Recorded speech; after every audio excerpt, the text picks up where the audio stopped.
And welcome back to the booth here at Mythic Championship VI. That's Paul Cheon. I'm Marshall Sutcliffe. Thanks so much for coming along for Standard. And we've got some undefeated players in the feature match area. Now, there's a decent number of draws floating around here, too. Sometimes the Sultai matchup can go a little bit long. That's the kind of thing that can result in some draws, but not on our main table where we have Austin Bursavich from the United States playing Sultai Food 7-0 versus Eli Kassis, also from the United States. But Eli is on Golgari Adventure. Very interesting. Yeah, and you and I were taking a look at the deck list here, and lots of ways to kill an Oko. Yeah. In the main. Right, and this is kind of the deck at first. I think even kind of going back to the last Mythic Championship, we're going, this Golgari Adventure deck, a lot of power and lots of ways to deal with Planeswalkers, but for whatever reason, it has kind of fallen out of favor. And I think kind of the one card that I look at as kind of the primary reason for that is Hydroid Krasis. Sure, you have plenty of ways to get these Planeswalkers off the battlefield, but at some point, your opponent will just run out a 4/4 Hydroid Krasis, a 6/6 Hydroid Krasis. They tend to kind of chain each other together, and all of a sudden, you're just going to lose because they're just too many Planeswalkers, right? You just, and the Sultai deck just has plenty of answers, typically, to deal with Edgewall Innkeeper as well. So, speaking of, there's an Edgewall Innkeeper, the ideal one-drop for Eli Kassis, but Austin Bursavich has two of the ideal one-drop in Gilded Goose, although I will say that playing one on the second turn of the game isn't exactly where you want to be if you're Austin, but he'll have to take it for now. And we're going to see Paradise Druid, but that's not going to draw a card for Eli. He's just going to pass the turn back. This could be a huge turn, though, for Austin, especially if he can slam Nissa, who shakes the world this turn. I mean, there's a lot of things, right? Even running out a Wicked Wolf here would be very strong, right? Just getting that Edgewall Innkeeper off the battlefield. Oh, and there it is. Wicked Wolf to gobble up the Edgewall Innkeeper, especially before it garners any value whatsoever. It drew him no cards. But 3 mana available for Eli. He also is going to go ahead and scry with Temple of Malady.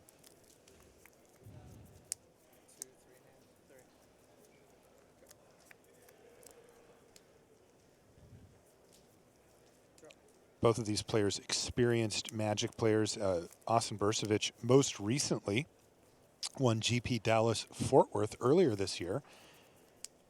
It stood out to me because I remember his trophy photo. He had his 2 young children with him. So kind of a cool moment for him. So one thing, if you take a look at Austin's hand, he's got a Nissa who shakes the world in hand, but he has to be mindful of the fact that Eli passed with 3 mana up. That means Noxious Grasp, Murderous Rider, all kinds of ways to deal with Planeswalkers. So he might look to wait a little bit to try to see if he can sneak it in when Eli just doesn't have access to that instant speed removal effect on a Planeswalker. And another thing to note is just the Golgari deck has a really tough time dealing with Wicked Wolf and food, right? Sure, you have all the spot removal, but you're not going to be able to fight through the activated ability, which puts a +1/+1 counter on the wolf, along with making it indestructible. It's almost impossible to get it off the battlefield if they have any stock of food. It'll require multiple removal spells. Eli does have 2 copies of Massacre Girl in the main deck here that he could use a chain of -1/-1 counters to get rid of a Wicked Wolf, so it's not completely dead. Also, Rankle, he has ways, but they're not likely to actually nab the wolf. There is not too many clean ways to deal with the wolf. Cards like even the Massacre Girl could whiff, right, if there's just not enough creatures on the battlefield. Speaking of winning GPs, Eli Kassis, no stranger to that. He's actually won 2 GP titles, including one this year as well, GP Oakland. He won one last year as well. So, again, two high-level players going at it. Absolutely. Eli's put up some pretty top-level finishes over the course of the last couple of years. He really has. Make a food from the Gilded Goose, says Austin. And it looks like, he's actually choosing to make a food there instead of just casting a Once Upon a Time there. I think Austin's very familiar with kind of how this matchup plays out and realizes the importance of just Wicked Wolf just being kind of your win condition. Yes. The thing is, at some point, Austin might just have so much food that maybe not even a Massacre Girl will get that Wicked Wolf off the battlefield. It's possible, right? yeah.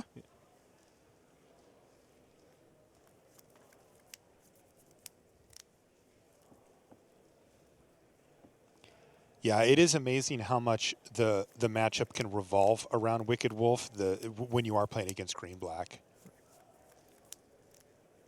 And keep in mind, players do have access to each other's deck lists. So Austin is well aware. You know, Massacre Girl, typically a card you see in the sideboard of the Golgari Adventure decks. But given that Eli has it main, Austin is very aware of this and will probably do what he can to play around it. And look at this, also just putting additional pressure, sacrificing some foods, and now that's a 5/5 Wicked Wolf. And again, lots of layers of protection here, right? There's that food already still on the battlefield with 2 activations from the Gilded Goose. That's right. And as you can see, what Austin's setting up for here is a 3-turn clock. He attacks for 5 now. He can attack for 5 again, and then at any point, if he sacrifices a food, it would be lethal with that wolf. So he's looking to keep the pressure on Eli Kassis and not let him have a lot of time to deploy those cards. And Eli's hand, I mean, he's got 3 lands, and I mean, he's got 2 removal spells, right? We talk about how those cards are very effective against all the powerful planeswalkers in the Sultai deck, but Wicked Wolf also seems to be highly, highly problematic here.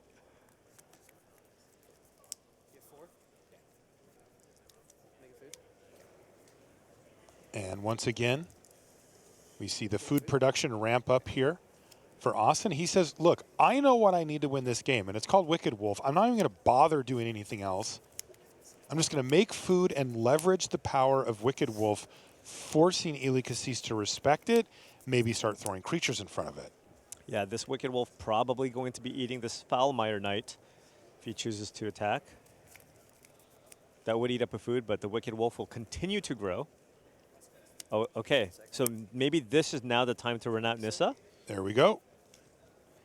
This will allow Austin to untap one of his lands, a forest if he'd like. He can then make another food with a Gilded Goose if he chooses to do so. So he doesn't really miss out on much here anyway. And this is potentially a lethal attack. If he chooses to attack with both of the creatures and Eli has, let's say, nothing, no blockers, that's 8 damage. Then he can tap the forest for 2 mana, make a food, that's 3 food, and that's 11 damage. So forcing the issue here. And Eli says, well, I'm going to block your forest, I guess. And it looks like we're going to see either a Once Upon a Time or a food, and that's what Austin's choosing between here. I think he's going to go for food. Food, probably. He is much like you and I, Paul. When given the option, go for the food. Go for the food. Can't go wrong. No. In fact, we just did that. So yeah, now Austin with that 5/5 Wicked Wolf, Nissa, and you know, Eli has an answer for the Nissa, but again, I mean, what is he gonna do? How can he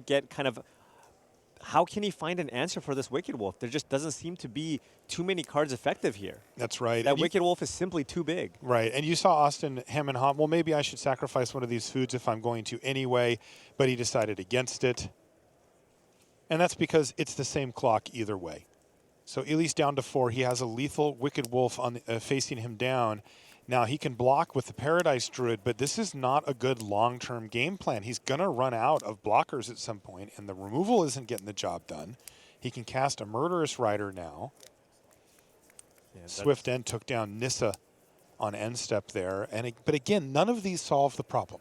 Yeah. He can buy some time, right? He can chump block with the Murderous Rider if he wants. He can use Noxious Grasp in the combat step to force Austin to sacrifice food. Of course, that would then tap the Wicked Wolf. So he has some measures to maybe buy a little bit of time, but you know, this deck doesn't really have a whole lot of heavy hitters that it can find off the top. And Eli's kind of in this unenviable position. I mean, we just saw him use a Death Touch creature and 2 removal spells over the course of this turn, and none of them could kill the green threat that he actually cares about. Right. So he chump blocked, or I should say traded off with the land. He killed Nissa, and now he's going to take out a Gilded Goose. I mean, it's the only target. It is.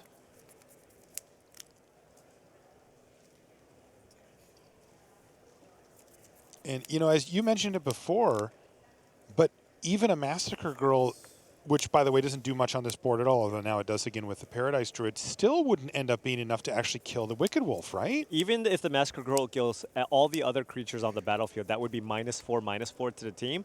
The Wicked Wolf right now is a 5/5 with the potential to become an 8/8.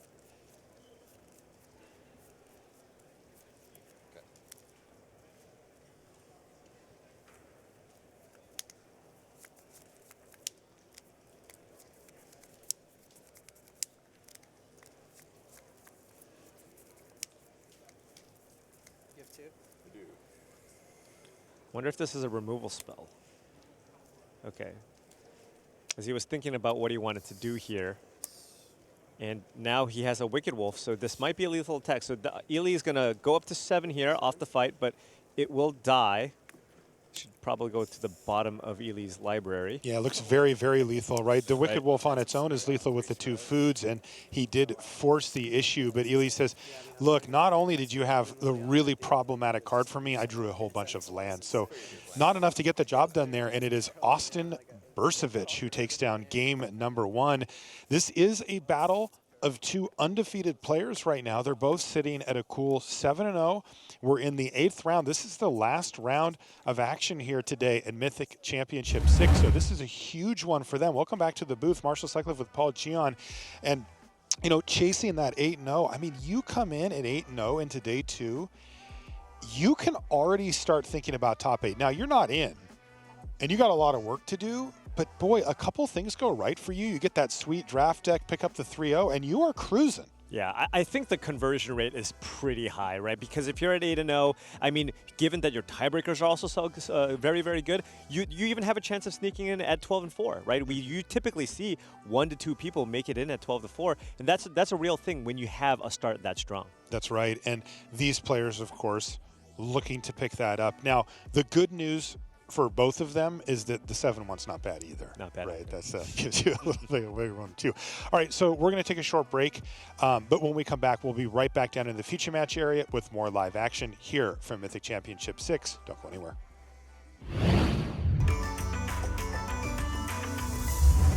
No, in general, I like enjoying new formats, new spaces, new stuff, and well, that's Pioneer is like landed in a very sweet spot where there is not a lot of stuff that's very strong, like that's traditionally broken in Magic, like ritual effects and like free spells, etc. That's not really all that present in the format. So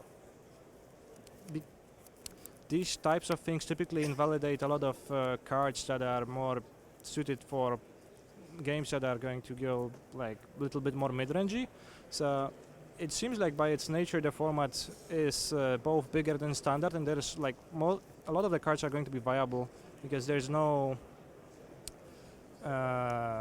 essentially no stack-based combo that polishes a lot of mid-range cards in formats like Modern or Legacy. So it's really interesting to see for me how it's going to develop, and it's really cool. I like playing it and it's fun. My thoughts on Pioneer is that playing Saheeli Cat was absolutely awesome, and now that that's gone, I'm loving Sultai mid-range decks that allow you to just like have some fun, play Oko in a format where it's not banned, and control the board state and go over the top of everyone. So the Pioneer format is brand new. I've been trying not to think about it. It's been really, really hard to not get sucked into that while I'm preparing for this tournament. So I actually am really looking forward to having this tournament behind me and being able to dive in there, because I like exploring, what to do in this new format. What are the top players and what are their weaknesses? And so I think I'm going to plan on waiting a little bit for the dust to settle in terms of which cards are going to show up and which cards are going to be successful, which cards are going to get banned. Once the dust is settled, I look to kind of see how do I attack those decks that are rising to the top. And so I'm looking forward to that. Haven't done it yet, but it's exciting to think about Pioneer. Yeah. Pioneer is very cool format. Unfortunately, I didn't have too much time to practice for it, but I have this cool idea in my hand that is Mono Blue Devotion. I made 2 Channel Fireball video with Mono Blue Devotion. So that's definitely a deck that I can't wait to just leave it up in paper and play.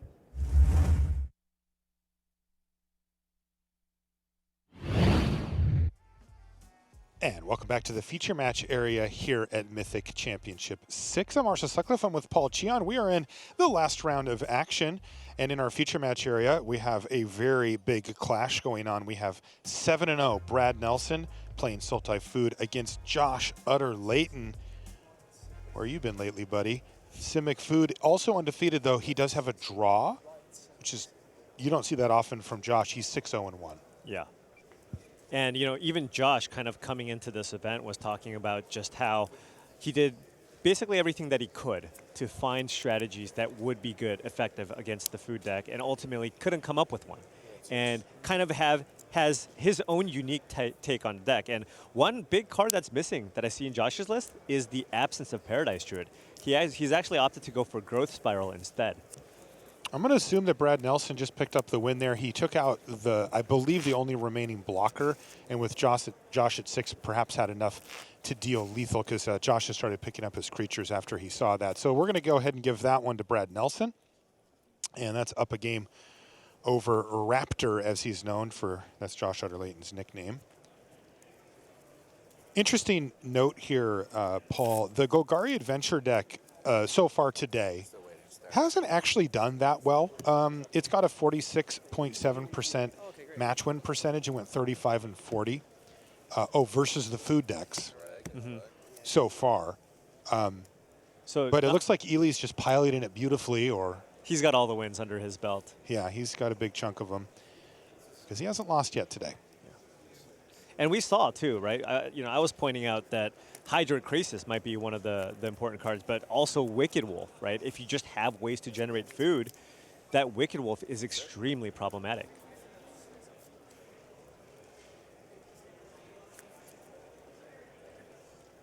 And I was browsing through Eli's sideboard. Maybe I can see something. Maybe I can find a card that would kind of help against what we saw in the first game, but not a lot. Not a lot. I mean, he's got some Veil of Summers that you can use for some of the removal spells that you could expect. But no immediate answer, really, to the Wicked Wolf. All right, we got a Gilded Goose to kick things off here for Austin. A tap land for Eli.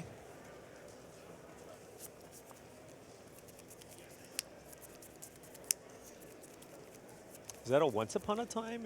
Was that a Once Upon a Time in Austin's hand? It looked like it was interesting, choosing not to cast it, if that is a Once Upon a Time, and just running out the Gilded Goose and looking to maybe just cast it at a later point to see exactly what he might need. Huh. You don't see that often. Right. But I guess a Noxious Grasp. Boy, you hate to see an Edgewall Innkeeper take that incidental hit there. People are playing Noxious Grasp primarily for the Planeswalkers that you see in the mirror, but sure. Yeah, but I mean, we've seen players have some success with the Selesnya Adventures deck too, so they are well aware that Noxious Grasp is a card that's 3 or 4 of in any deck playing black, but still just liking their strategy and their game plan in this matchup.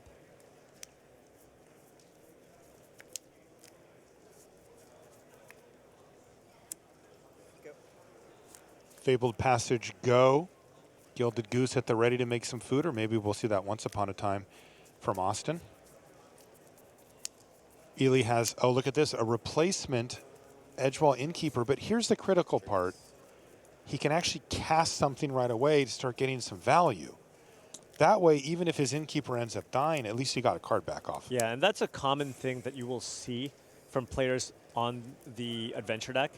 Oftentimes you have the ability to just run out the Edgewall Innkeeper, but if you play against a deck that has a lot of removal, you actually wait on the Edgewall Innkeeper. Because it's so cheap, you can often wait until you have at least one spell to play immediately after casting the Edgewall Innkeeper, so that even if your opponent has a removal spell, it's basically replaced itself.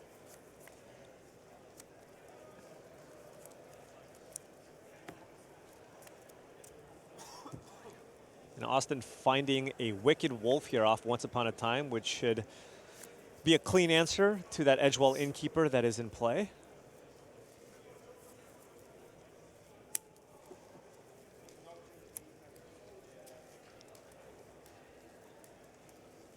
But Eli still will have the ability to attack, at least for a turn. It's a nice combo. Edgewall Innkeeper. Lovestruck Beast. Fortunately, it does get broken up here for Eli, but as you mentioned, that Lovestruck Beast still at the ready, thanks to the human token there.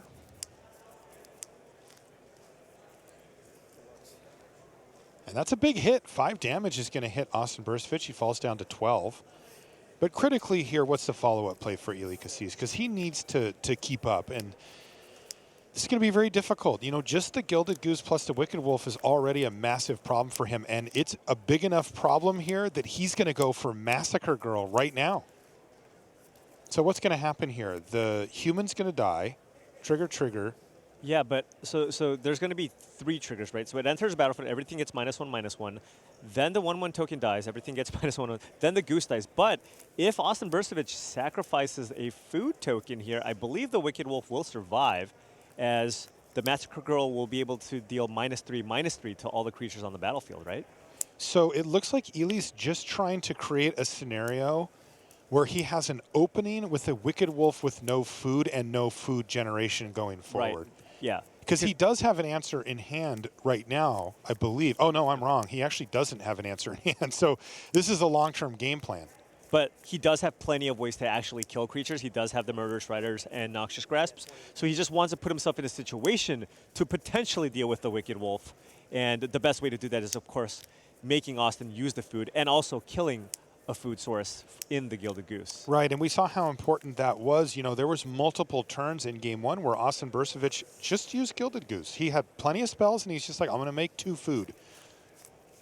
And eventually the Wicked Wolf dominated that game, so you can see why he'd want to do it. If you're sitting in Eli's seat, you can see why he'd want to get rid of the goose and the food token while the getting was good. This could open up a scenario where Austin has to pass a turn without a food available, and Eli could top deck a removal spell and kill it. So this is once upon a time the one from way back early in the game that he didn't cast on turn 1. I believe this is the second Once Upon a Time. He drew a second copy. Sorry, you're right. I do see the other one in the graveyard now. So let's see what he can find with it, though. Yeah, he really wants actually land number 6, because not only does he have a Casualties of War, which will be highly effective here, but he's also got the Hydra Krasis, and he only has a total of 5 lands. So finding mana source number 6 is very important here. And that's exactly what he grabbed, Paul. He's going to get a land. And I wonder if Eli just wants to take this, because, I mean, we saw what the Wolf could do if... You mean take the trade, right? Right, take the trade, because we've seen what the Wolf can do if Austin does have a way to generate food. God, that's tempting. Man, if I'm in Eli's seat, I'm like, what? You're offering me this trade? This is crazy. That's what I wanted. Right. But, of course, Massacre Girl with Menace is a very nice way to pressure future Planeswalkers as well. Yeah, but Eli and just a nice threat in general. Yeah, but Eli can't attack with the Lovestruck. Oh! Hello! That is what he drew off the top. That was a huge, huge draw here, because now Eli gets to chunk in for 9 points of damage. That's going to put Austin down to 3 here.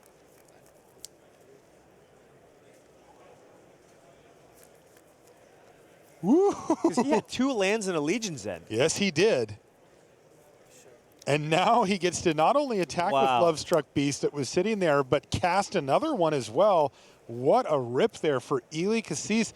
Down to 3 goes Austin Bursavich, and all of a sudden that Massacre Girl is looking very threatening.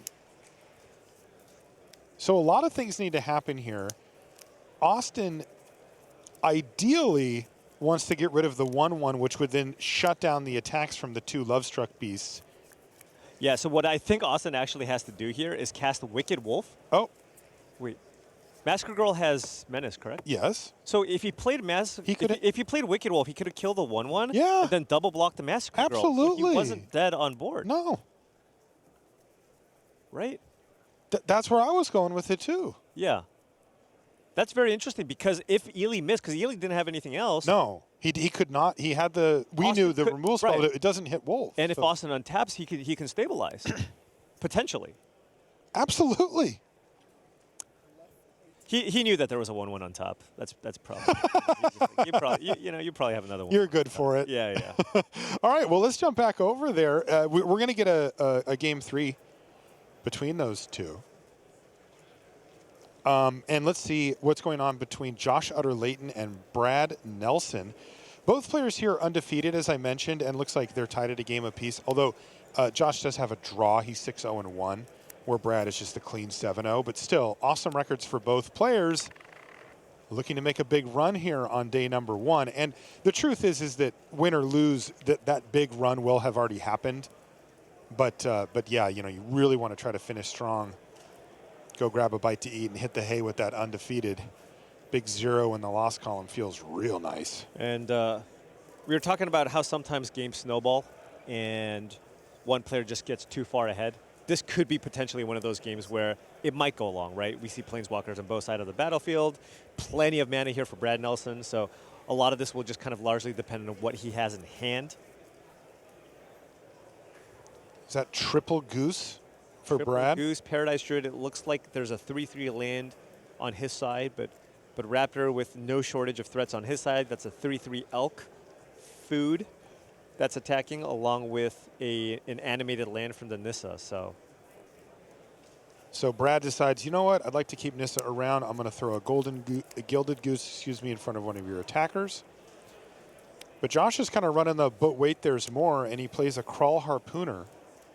Wow. Interesting. That was a really big turn. Oh, he couldn't have done it all. I see. He was very close, but he really wanted to play that Harpooner first, but he needed to tap the land that he woke up with Nissa, and that would have left it unavailable to attack, which would have had the same effect. So this way he gets an extra goose. This could potentially be a big turn for Brad, though, right? Because he got to untap with Nissa in play. Right. So he has extra mana here to work with. There's a forest. There's an overgrown tomb.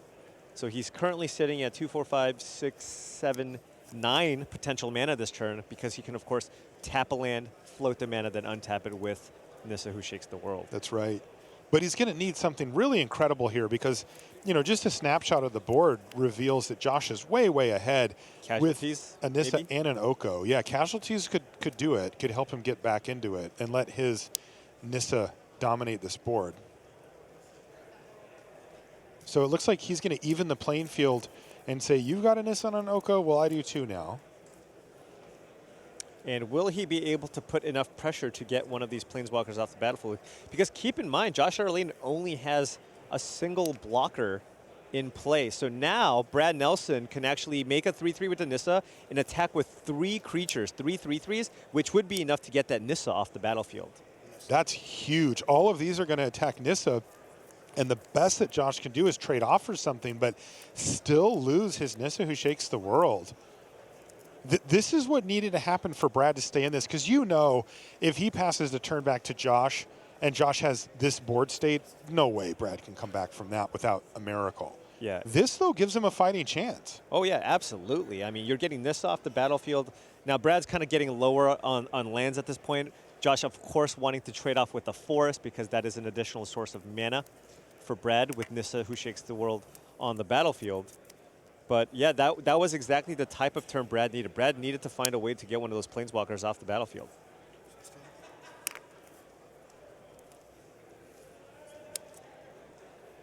Wow, that was a heck of a turn for Brad Nelson. He even gets to play that Paradise Druid out of his hand after all is said and done. Yeah, and he's got 3 blockers here. And Josh simply has the Oko that's in play and a 3/3 land. Oh, no, he's got 2 3/3s along with that Oko. So he can potentially attack with 3 creatures. Also, keep in mind, Josh Utter-Leighton also has Mobilized District in play because he's actually playing Simic Food and as a result, you do have a little more flexibility in your mana to play a couple of copies of Mobilized District in your deck.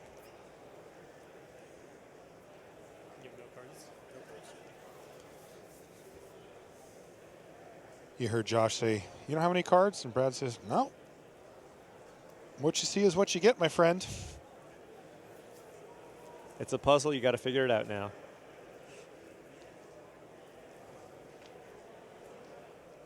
And that looks like an Ether Gust in Josh Utter-Leighton's hand. So does he have a way to kill Nissa?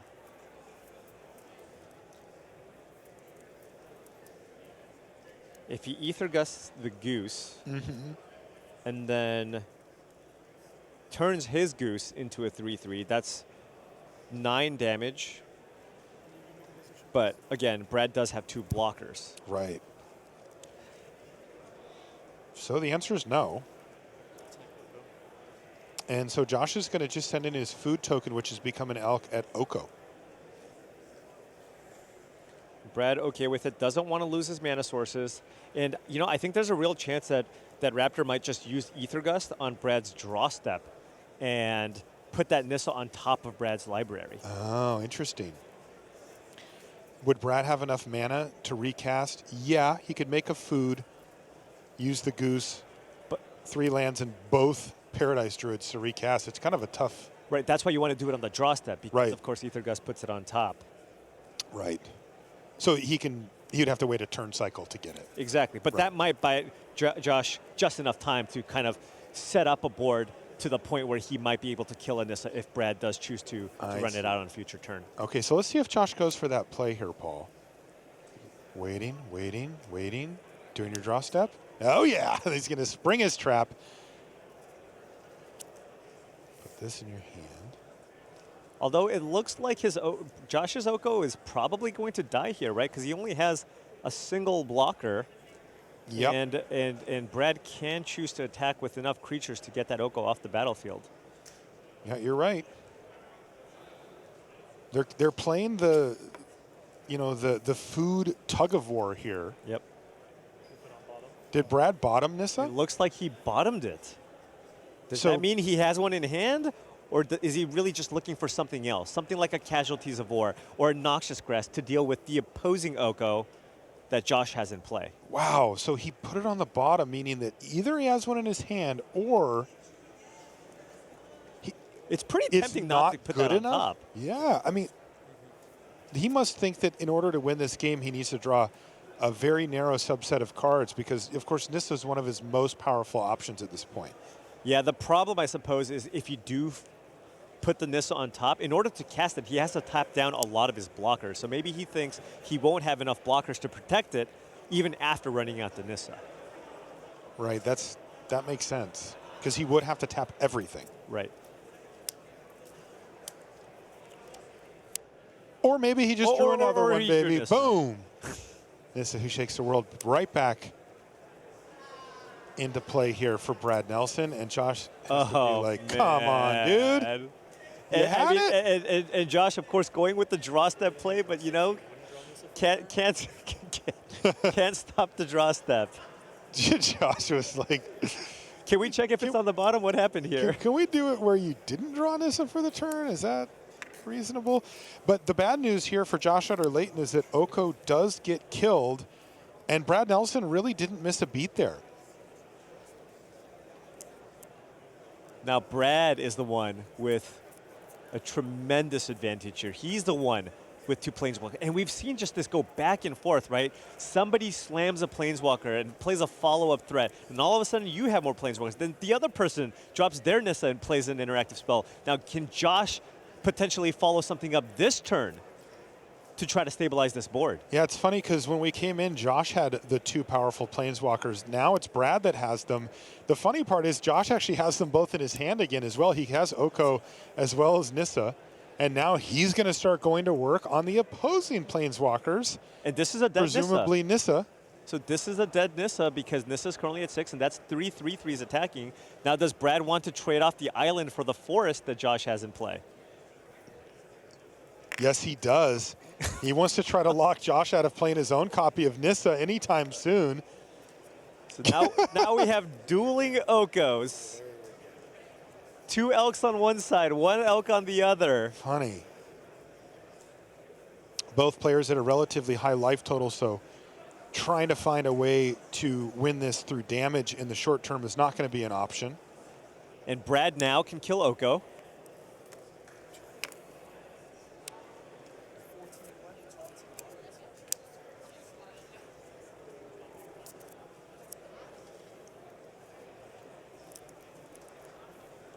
And he has 2 blockers back, so now his Oko is likely pretty safe here. Even if Josh I mean, no, never mind. Josh isn't even close to casting Nissa now because he only has access to 3 mana.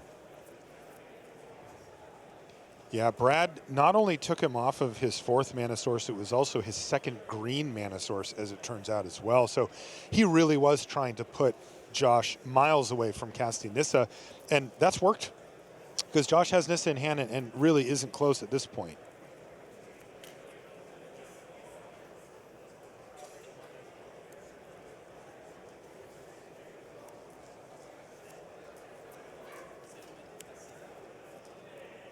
Josh does need to string some lands together here, so Growth Spiraling into that land was good. He does have a Nissa in hand. Needs to find mana source number 5, but the land on top, Temple of Mystery. Well, at this point, I mean, it looks like he's in a position where he's behind to the point where he really needs to try to draw an untapped land, so I think he's going to bottom this.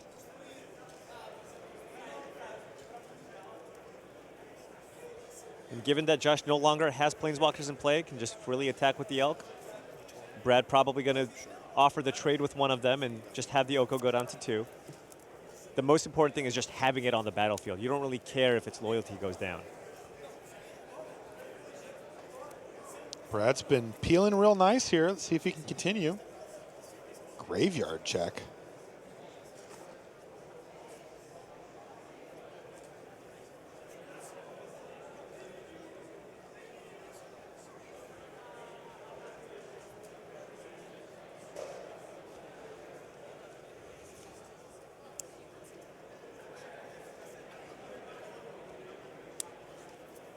All right, has Brad finally won the Planeswalker War? He's got 4 potential blockers in play now. Even if Josh plays something like a Nissa, right? That's 2 3/3s in play. So Brad might even be able to get in for 1 attack here with the Paradise Druid if he wants to pressure Josh's life total. But, you know, then that leaves him vulnerable to something like a Wicked Wolf off the top. I don't know if he wants to save the mana sources in the Paradise Druids. Looks like he doesn't. He wants to just start attacking. And it was just a land and go for Brad. He did chip in for 4. Josh is now down to 16.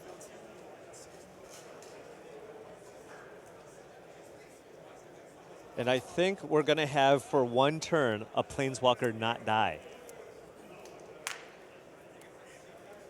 It has been a hostile game for Planeswalkers. Hey, I'm here to help. Like, Right. poof, see you later. Yeah, that's what this matchup is all about, though. Trying to snowball the game with the Planeswalkers and doing everything that you can to preserve yours and kill your opponents.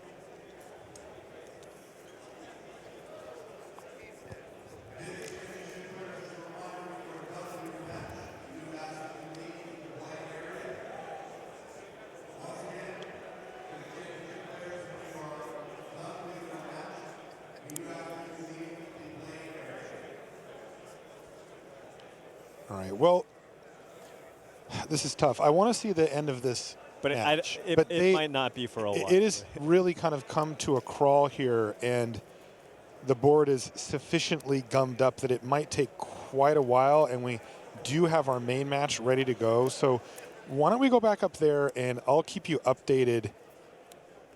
There's also a chance that it's still going, Right. you know, by the time we get back. I would say that, you know, Brad looks like he's ahead here because he's had that Oko in play, and Josh has needed to kind of rebuild his mana base here. Josh did play Gilded Goose, so he does have the option of running out of Nissa next turn, but it might be too vulnerable.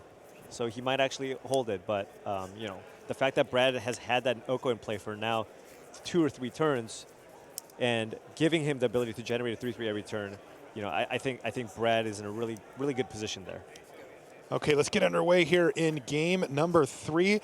These is 2 undefeated players, Eli Kassis versus Austin Bursavich, both at 7-0, and both starting things off with Paradise Druid. Once upon a time off the top of the library there for Bursavich, but he's got the Oko now. It's a turn slow? Not really. It's still turn 3. No, and this is also great that turn 2 Paradise Druid still strong because Austin has a Veil of Summer in hand. That's a very, very important sideboard card in this matchup because Eli has tons of ways to kill planeswalkers, but after sideboard, Austin has a very efficient, powerful sideboard card to fight those removal spells.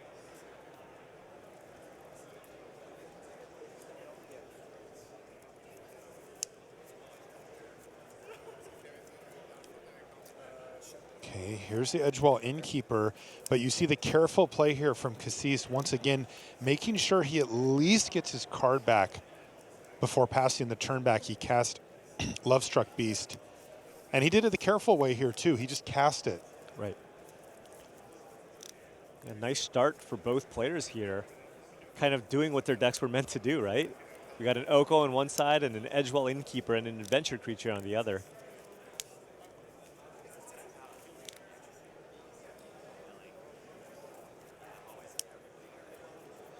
And Austin does have a way to deal with that Edgewall Innkeeper. He has a couple of options.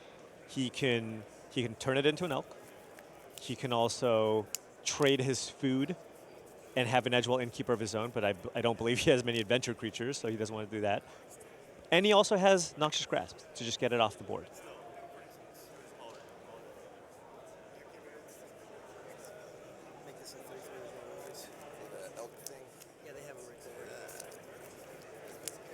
Do you have an elk thing? Says Eli Kassis, and absolutely, we have an elk thing. Strangely upgrading the Edgewall Innkeeper in some ways and significantly downgrading it in others. Hey, but I mean, if Eli doesn't have another 1/1, that's going to prevent the Lovestruck Beast from attacking. So he gets the text off of that for future shenanigans and shuts down the beast. Not bad. Yeah, not bad. Maybe this Oko card has something to it. Yeah. Austin's cast Once Upon a Time.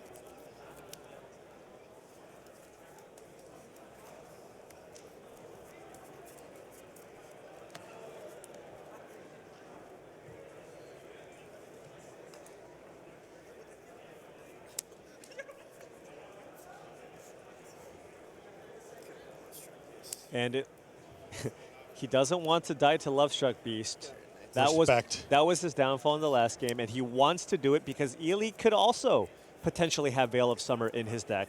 So now we're in a situation where if your opponent is tapped out, that is probably the best window to use your removal spells.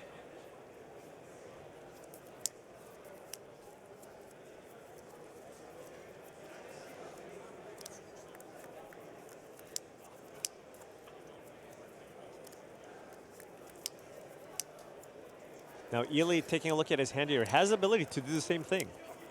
He can run out the Edgewall Innkeeper. He can run out the Edgewall Innkeeper and then run out the Lovestruck Beast again. So that is an option this turn. If anything, he can actually even make a 1/1 on top of that. So that would be a pretty decent turn here for Eli. Yeah, that's a big turn. And we're going to see it here.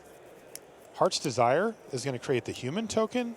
Now we're going to see the Edgewall Innkeeper, and thanks to the Paradise Druid, enough mana to actually cast the Lovestruck Beast and draw a card off of it. Yeah, and look at that board here on Eli's side. Very nice.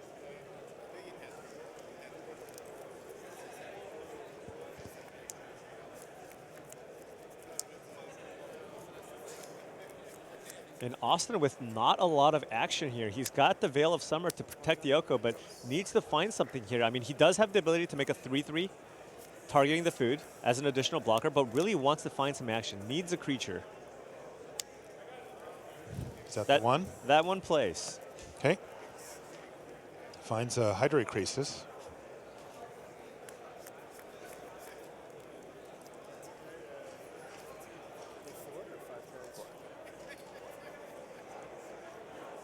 So making a 3/3, turning his food into a 3/3 here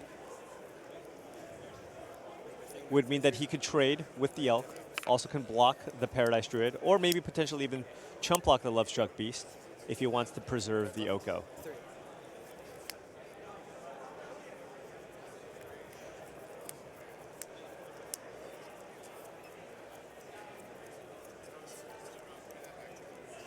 And look at Eli, his hand just full of removal. It's a fantastic hand here. Double Noxious Grass, but still very, very mindful that Austin could potentially still have a Veil of Summer, right? Because he has all this mana.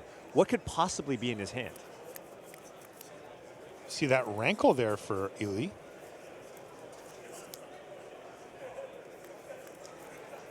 could be a good one here. Yeah, and not a Rankle, whole Master lot. of Pranks. Not a whole lot Austin can do because he has Noxious Grasp as removal, but of course Rankle dodges that removal spell, even if Austin had it in hand. That is one of the big differences between the deck that Eli Kassis is playing in the earlier versions that we saw in the hands of people like Pyotr Golgari, for example, is he had a heavily haste creature-based build with Questing Beasts and Rankles, and this one's a little more towards the middle. Yeah. Questing Beast has certainly fallen out of favor because of the existence of all these main deck Noxious Grasps. Because everybody's playing Noxious Grasp, you just simply can't afford to play a 4-mana 4/4 creature that, you know, just dies to your Tomb Random removal spell. You got to get some value off your creatures. As good as it is, Yeah. just not quite there in this format at the moment.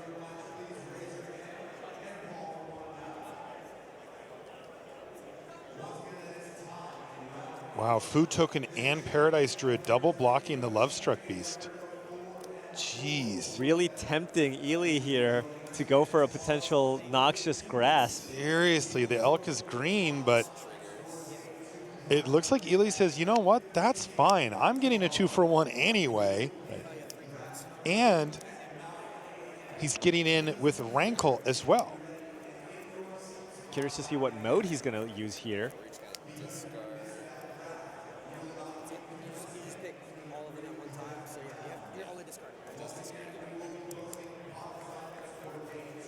And Eli ahead enough on board here, going for the discard option here.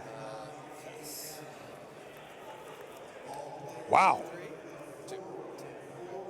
The good news for Austin is he still has Oko. The bad news is everything else went pretty poorly for him there. And Austin might be behind enough at this point where he's just going to have to run out Veil of Summer to draw a card, find something. And look at this. In response, Eli Kassis springs his trap and fires off Noxious Grasp, leaving Austin Bursavich with no permanents outside of his lands. Oof. And the last card in Eli's hand is Noxious Grasp. Oh, man. So this is a good way to get right back into it, though. That Hydroid Krasis that Austin had found before, drawing him some cards, putting in a nice big 4/4, but you got to feel like he's in a precarious position. Yeah, I mean, Eli's got He's going the to Noxious take a Grasp. lot of damage this turn. He's got the Noxious Grasp. He's got to fire it off this turn. And then he's going to be able to attack in for 11 damage. And he drew Veil of Summer off the top for additional protection. Wow, wow, wow.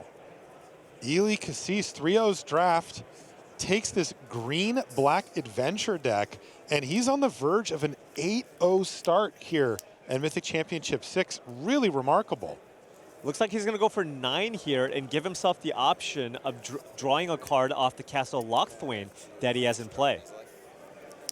He's also looks like he's going to pile on an extra loss of life thanks to Rankle. Yeah. That does give Austin an additional draw here.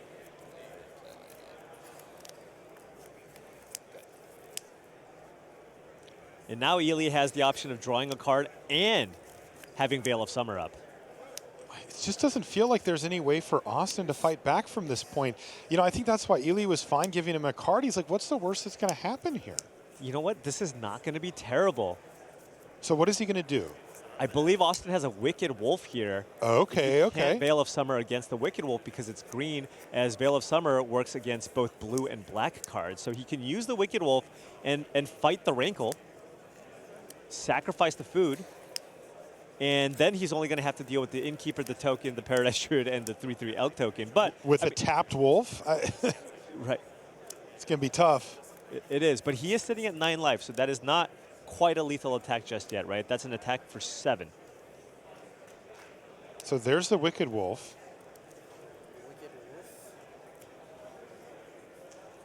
The big bad wolf, as it were. And you feel like you have to try to deal with that Rankle that's in play. Rankle is a big problem from here.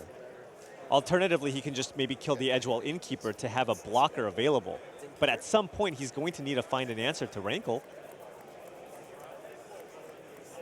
So instead, he really is going to try to prioritize leaving Wicked Wolf back here and take out the Innkeeper. And look at this, a Paradise Druid too. So all told, that was a nice turn there for Bursavich.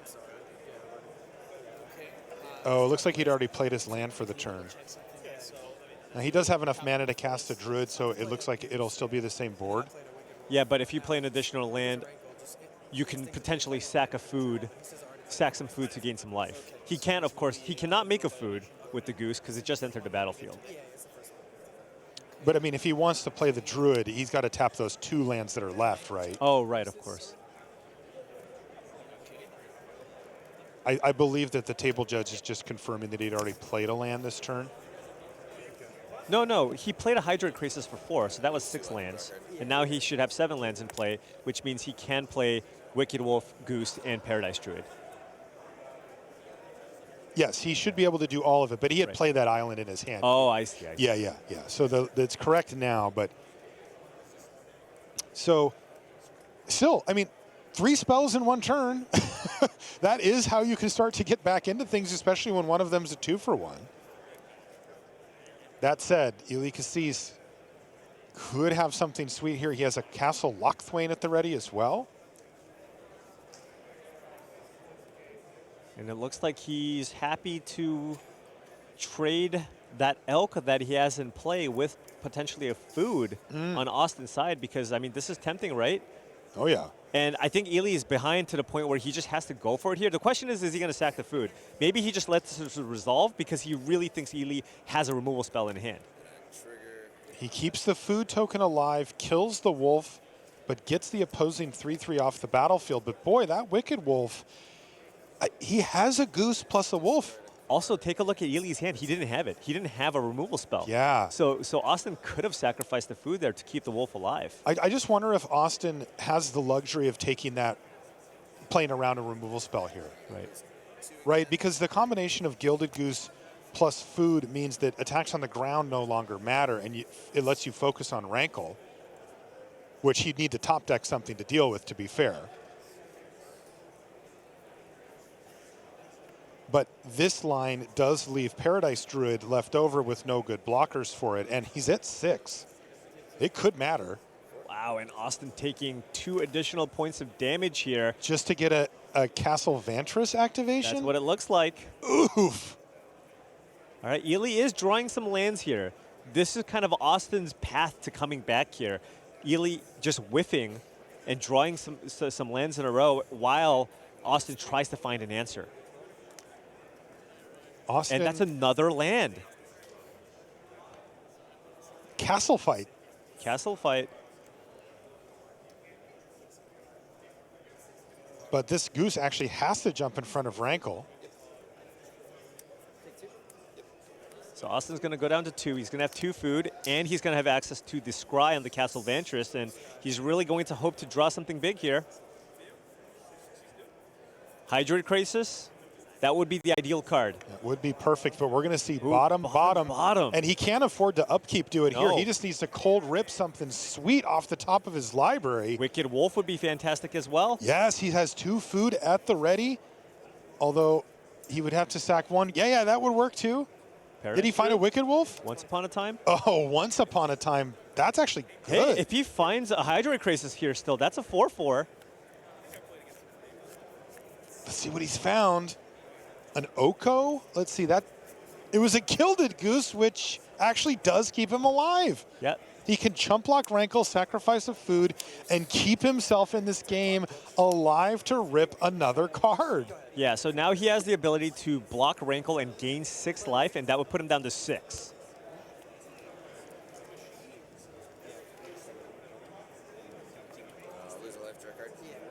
Here's Foul Might profane, Knight. yeah, profane insight now from Eli.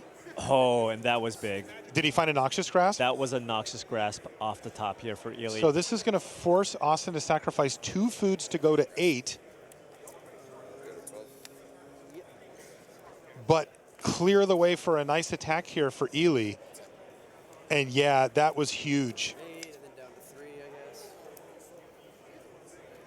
Again, 8, take 5, down to 3, he says, and that's true. Austin's still not out of it here. He can, I think, Hydrate Krasis. Hydrate Krasis would still do it. Now the food is no longer just an option to win here, right? To stay alive, right? Because that would put him up to 6, but Eli simply needs to attack with both creatures and then use Rankle's ability to have each player draw a card and get that last point of damage in. Yeah, Rankle can hit for 4 sneaky style. It was a land off the top of the library, though, and Eli Kassis wins the match 2 games to 1 to improve to 8-0. Congratulations to him, an undefeated day 1 here at Mythic Championship VI. Well done. Yeah, and the thing that I want to point out in that match was Eli's patience with the Noxious Grasp. For a very long time, he had 2 Noxious Grasps in hand, but he waited and waited and waited until Austin was finally tapped out. Then he decided to fire off the Noxious Grasp because he was very well aware of how powerful and how swingy a sideboard card like Veil of Summer would be here. Yeah, absolutely. And well played and well done by him. So what we're going to do right now is take a short break, but stick with us because afterwards it's the end step where we're going to have card of the day, player of the day, match of the day, everything. Stick with us. We'll see you after this.